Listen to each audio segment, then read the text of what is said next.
અમદાવાદના નગરજનોનું હાર્દિક સ્વાગત છે. અત્યારે અમે ઊભા છીએ એસજીવીપી ગુરુકુલના પવિત્ર કેમ્પસમાં.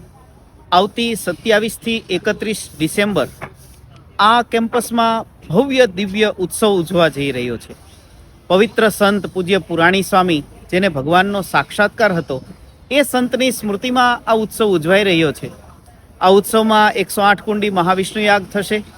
પાછળ જે તમે જોઈ રહ્યા છો ભવ્ય મંચ તૈયાર થઈ રહ્યો છે, આ મંચ ઉપર ગુજરાતના મુખ્યમંત્રી, રાજ્યપાલ શ્રીથી લઈ અને મોટા મોટા મહાનુભાવો પધારવાના છે. સમસ્ત ભારતના હિન્દુ ધર્મના શ્રેષ્ઠ સંતો અને સ્વામિનારાયણ સંપ્રદાયના મહાપુરુષો પધારશે. આ મહોત્સવમાં દિવ્યાંગ સેવાયજ્ઞ થશે, મેગા મેડિકલ કેમ્પ થશે, રક્તદાન કેમ્પ થશે. ઉત્સવના આરંભમાં 5100 બહેનો ભારતના તમામ તીર્થોનું જળ મસ્તક પર ધારણ કરી કળશ યાત્રામાં જોડાશે. હજારો